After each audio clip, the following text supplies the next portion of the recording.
Today I'm gonna read you a very famous fairy tale called Mrs. Holle. A few days ago it was snowing where I live, and the snowflakes were falling down like little feathers.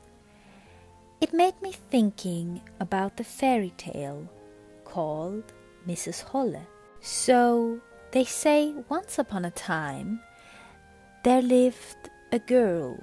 She was very kind, she liked to help everybody, and she was basically as busy as a bee can be. The girl had a stepmother and a stepsister, and those three women lived together on a farm on the outskirts of a small town. As Faith wanted it to have, both girls carried the same name, Marie. But in character, those two girls were so much not alike.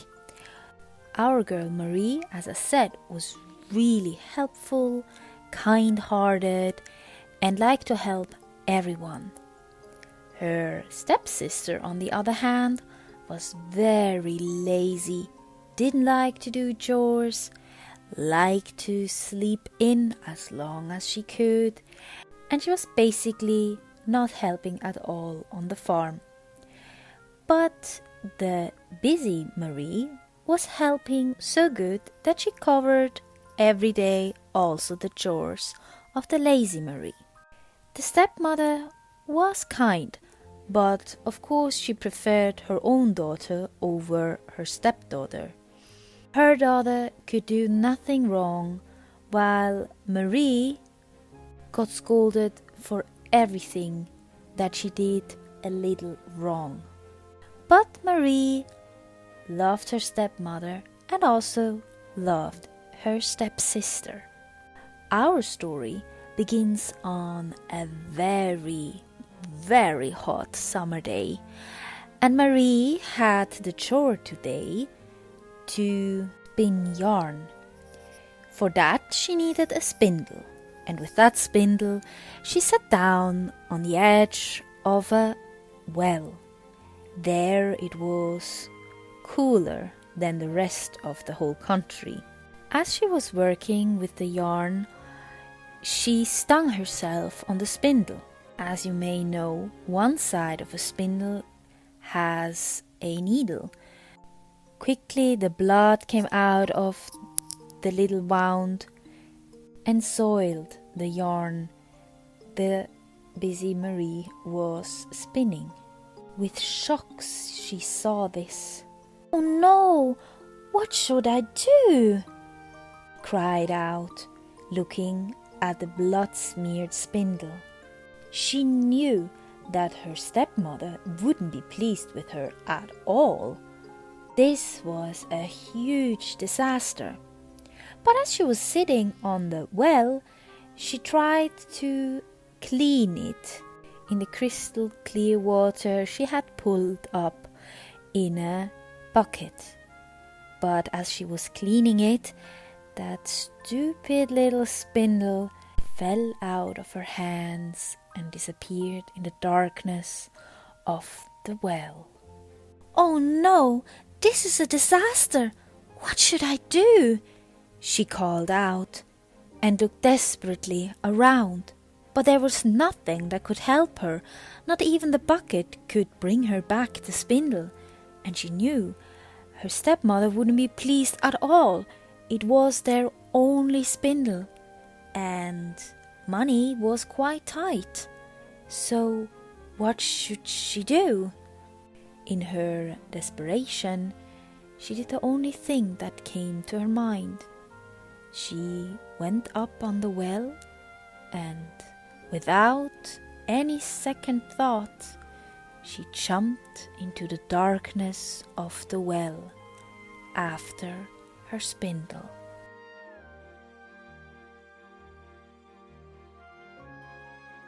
When later someone asked her how long she had been falling into the well, She couldn't remember. She just knew that after some time, she woke up on a wonderful, amazing meadow. There were such colorful flowers in every kind you can imagine. Big bees buzzing around, big butterflies dancing from flower to flower, and even one was coming close to her, dancing around her head, and then flying away. She remembered that she was sitting there for a while, astonished by this really strange land she was finding herself in. But after a while, she got up and wanted to explore this land. She wanted to find someone and tell her where she was and how she could get home. So she found a small path and walked that path down. After a while, she heard someone cry out in pain. "Please, please help us! Please, someone! Is there someone? Please help us! We're gonna burn! We're gonna burn! Please, is there anyone?" She walked a little faster and then saw a huge oven standing in a field. Was a little confused. What was this oven doing here? And where were the voices coming from? But then she heard it again. "Please, please, is there anyone? Please help us. We're gonna burn if you don't take us out." Marie went closer to that oven. It was made out of thick stone and someone plastered it in a wonderful white. She realized that the voices were coming out of the oven. There was something inside there, but the only thing she could see was 4 really nice brown loaf of breads. The breads were calling out in pain. They were desperate to get out. So the busy Marie took a big wooden spoon who was just leaning next to the oven and took them out. "Oh, thank you so much! Oh, thank you so much! You saved our lives! Oh, we're gonna be thankful for the rest of our lives that you saved us! Thank you!" "Oh, there is nothing to thank for. I just did my duty. But actually, I do have a question. Do you know where I have to go? I'm looking for my spindle, and I tried to find a way." The bread interrupted her. "Oh, you are on the right path. Just follow the small little road, and you will find what you are looking for." So Marie waved goodbye to the bread and walked further on.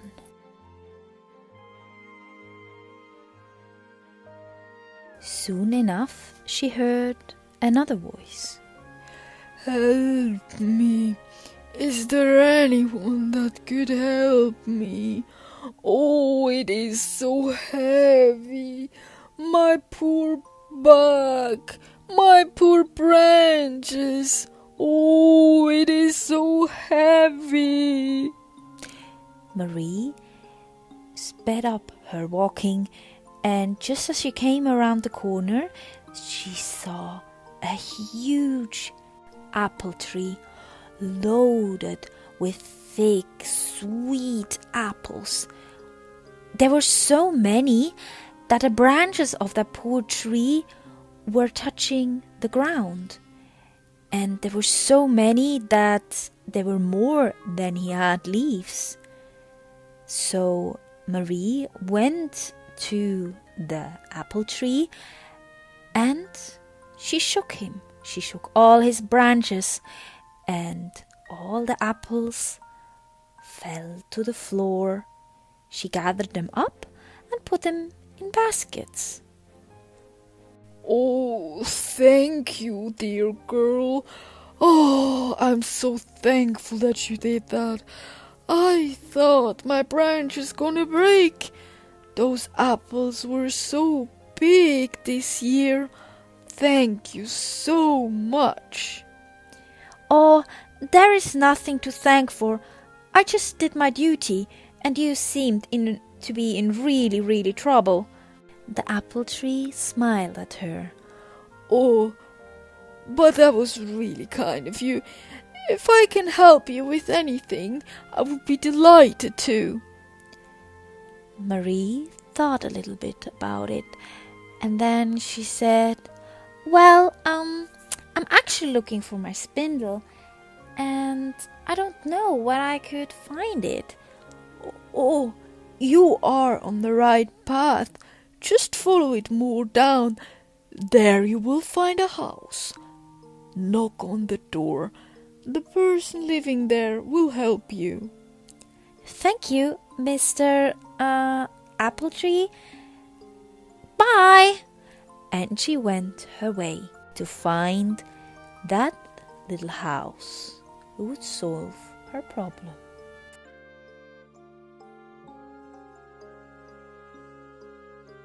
Just as she was walking over a bridge, she could see the roof of a small cottage made out of the most wonderful wood.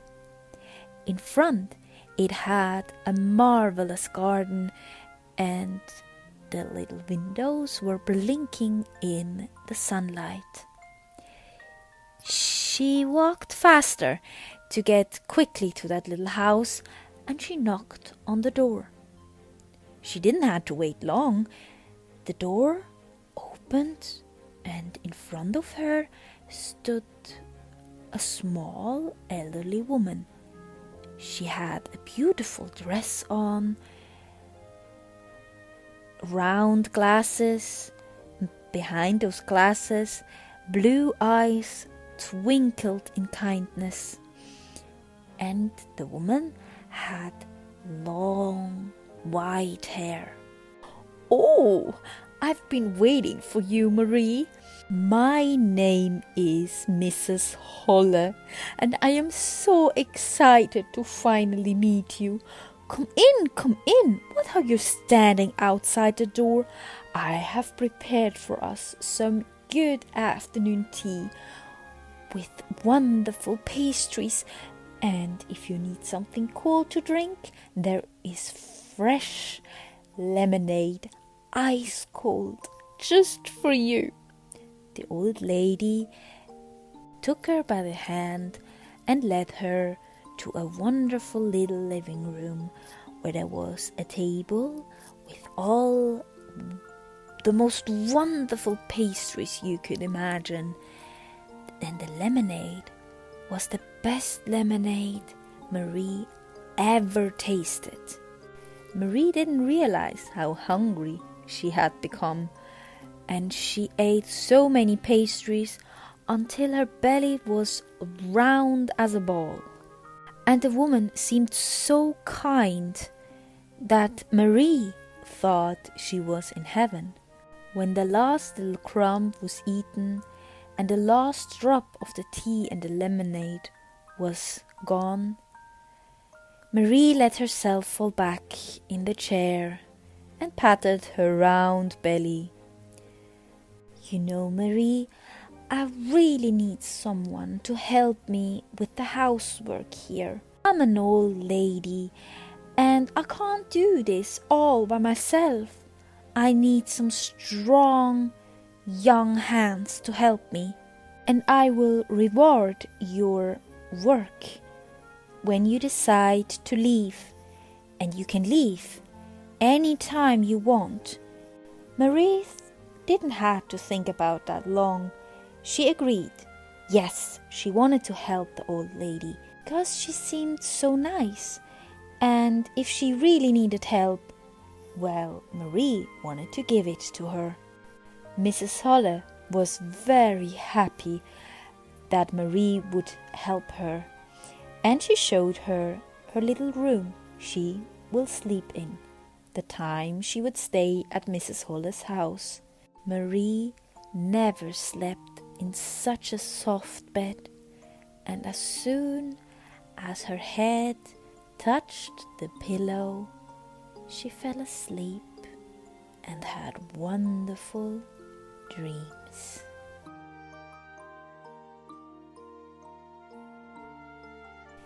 The next day, early in the morning, Mrs. Holle showed Marie what all her chores was gonna be. Marie was used to work, and she did her chores always really good, and Mrs. Holle was always satisfied with them. There was one chore that Marie loved to do. It was taking the pillows and covers of Mrs. Holle and her own and shake them out of the window. And every time she did that, snowflakes danced to the earth. And Mrs. Holle explained to her that every time she did this, somewhere on earth, it started to snow. Marie loved this work, and she loved staying with Mrs. Holle because the woman was so nice to her, and they always had good food, and they had good talks, and it was just peaceful and amazing. But after weeks and weeks staying at Mrs. Holle's house, Marie started to get homesick. She wanted to go home to her stepmother and her stepsister. Even those two were not always kind to her, they were her family, and she missed them. Because even though they had bad times, they also had good times. Mrs. Holle saw more and more that Marie was getting sadder and sadder, and one evening, during a wonderful dinner, she said, "My dear child, I have noticed that you've been a little blue lately.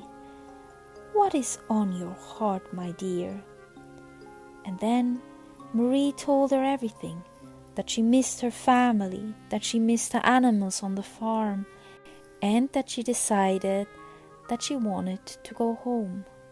Mrs. Holle had known that this day would come.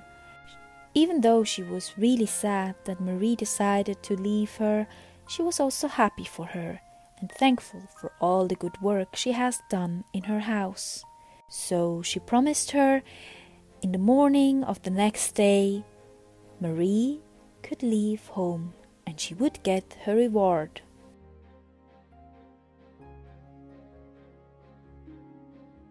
Early in the morning, Marie got ready to go home. She hugged Mrs. Holle for a goodbye and couldn't hold back her tears because she really liked the old lady. And if you would have looked at Mrs. Holle really closely, you could see that there were also tears glittering in her eyes. "Well, my dear, now has come the time that you leave for home. Just walk through that gate over there, and you will get your award. Then just keep on walking on the path, and soon you will be home. And oh," she turned around and grabbed something from her drawer. "This one belongs to you, I believe." And she gave Marie her spindle back. Marie was happy about it. She gave Mrs. Holle one last hug, and then she started her journey home. Under the gate, she got quite a surprise. Then as she was walking through it, all of a sudden there were gold coins raining from above, and Marie caught them all in her little apron. Happy to have gotten so many gold coins, her spindle back, and finally going home, She walked and walked and walked until all of a sudden the landscape around her looked familiar to her. And it was not soon after that when she saw the farm appearing on the horizon.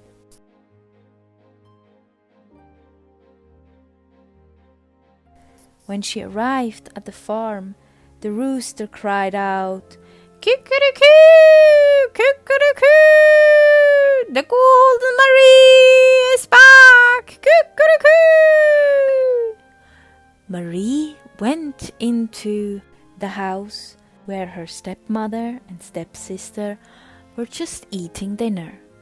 Both of them were surprised to see her, as they believed her still sitting on the well, because time in Mrs. Holle's land went differently than here on earth. Both the stepmother and the stepsister were shocked about how many gold coins Marie had, and they wanted to know from where did she get them.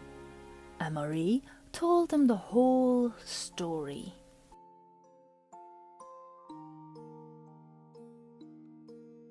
The Gold Marie story kept the stepmother awake the whole night. She was happy that her stepdaughter had received so many gold coins, and she would be rich until the day she died. She always had known that Gold Marie would do good in her life, as she always had been a busy person and kind to other people. But what worried her was her own daughter. Who would need a fortune like that? So the next morning she called her daughter in because she had a plan. Her daughter didn't really know what her mother wanted from her. She had slept really badly that night, thinking about all those gold coins and what she would have done with them if they were hers. So when her mother told her about her plan, she loved it, and for once didn't complain that she had to do a little chores. So she took the spindle and went right away down to the well. So as we know, the lazy Marie was, well, as her name says it, she was lazy, and furthermore, she was impatient. She didn't want to wait for the spindle to be smeared in blood, so she stung her finger and smeared her own blood all over the spindle, and then she threw it down in the well. She waited a little bit and then jumped after the spindle, as her stepsister had told her the evening before. Like Gold Marie, Lazy Marie woke up on the meadow. She didn't really look at the beautiful flowers, the dancing butterflies, or the busy bees.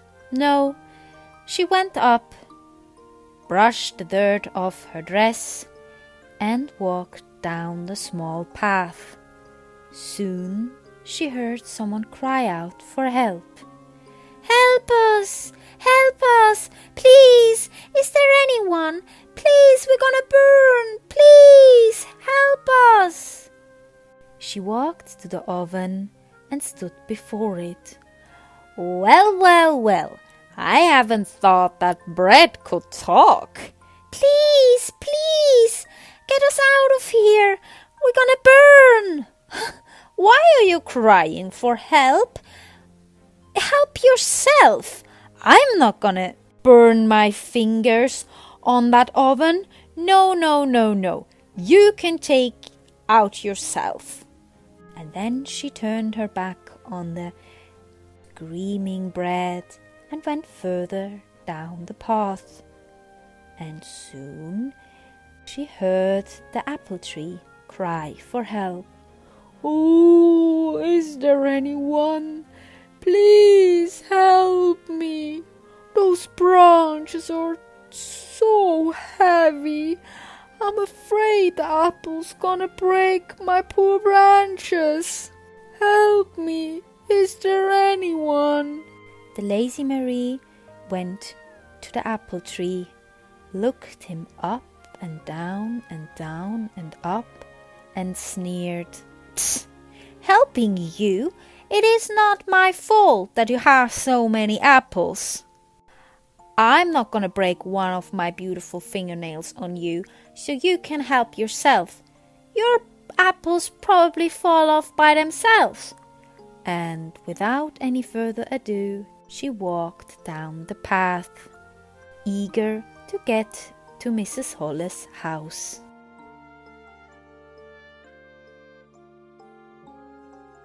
Just as she crossed a river, she could see the roof of the small house of Mrs. Holle. Impatiently she knocked on the door, and soon Mrs. Holle opened the door. "Oh, well, good day, my dear. I am Mrs. Holle. Come in, come in.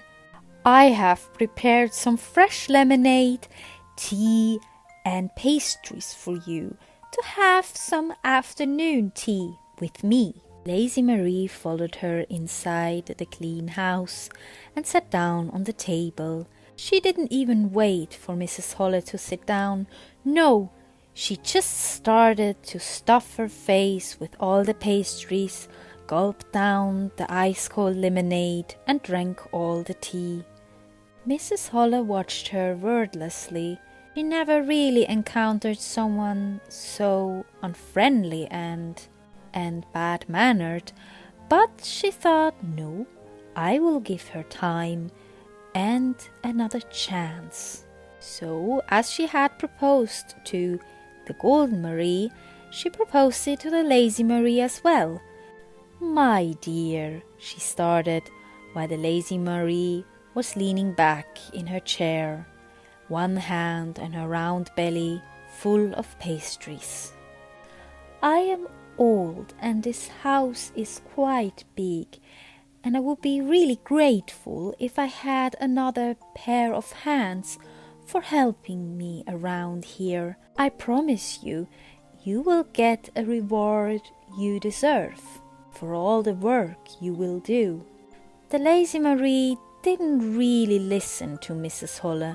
No, she already thought about all the gold coins she would earn and how she's gonna spend them.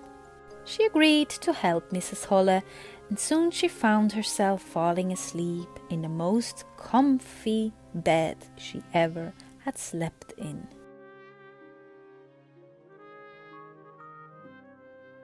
The next day, the Lazy Marie was up really early, and she did all the chores Mrs. Holle wanted from her. She did them really good, and Mrs. Holle was really pleased. She thought by herself, well, maybe first impressions weren't right this time. I think she will do a great job. And that's what she did. The next day again, the Lazy Marie was helping a lot, was ready in the morning, did a wonderful breakfast for Mrs. Holle, and helped to shake out the beddings. And it snowed so wonderfully that Mrs. Holle was really happy about it. But the next day, well, the Lazy Marie couldn't really keep up. She didn't want to get up. She didn't want to do her chores. She was lazy and, well, even though she did a few of them, she was doing them quite sloppy. The day after that and the day after that were quite similar, and Mrs. Holle wasn't pleased with the Lazy Marie. She told her so, but the Lazy Marie didn't want to listen. "Oh well, then do it yourself if you know any better," she told Mrs. Holle. And after some really good thinking, Mrs. Holle decided that it was time for the Lazy Marie to return home. The Lazy Marie was ecstatic to hear that she could go home. She got her spindle back and was eager to walk through the gate. She quickly said goodbye to Mrs. Holle and walked up to the gate. But what a shock she got when she walked through the gate. There weren't any gold coins falling in her apron. No, tar, black and sticky and hot. It not only went in her apron, no, it was covering her from head to toe, and the poor girl had to walk home like that. She was miserable and very sad, and she also was disappointed in herself. Knew she kinda deserved it, because she was doing quite a bad job at Mrs. Holle's place. Soon her mother's farm came into view. When she arrived at the farm, the rooster cried out, "Kikerikoo! Kikerikoo! The tar Marie is back! Kikerikoo! Kikerikoo!" The Golden Marie and the stepmother were shocked to see the lazy Marie covered in tar. They tried to clean her with everything they knew how to remove tar, but whatever they tried, from hot bath to who knows what, the tar didn't go away. The lazy Marie was miserable, and she decided, she would turn her life around. She didn't want to be lazy anymore, so she started to do her chores, helping on the farm, doing what her mother told her to do. And what a surprise! Every time she did her chores, she was busy and helping and kind. There was a piece of tar falling off of her, and soon she had no more tar on herself. You can imagine how happy the lazy Marie was in the end when all the tar was gone. She was never as busy as the Golden Marie, but she did her work on the farm, and that was all everyone ever wanted from her. And if they're not dead, they are still living a happy, wonderful life together. And maybe next time when it's snowing outside, you might think of the fairy tale called Mrs. Holle.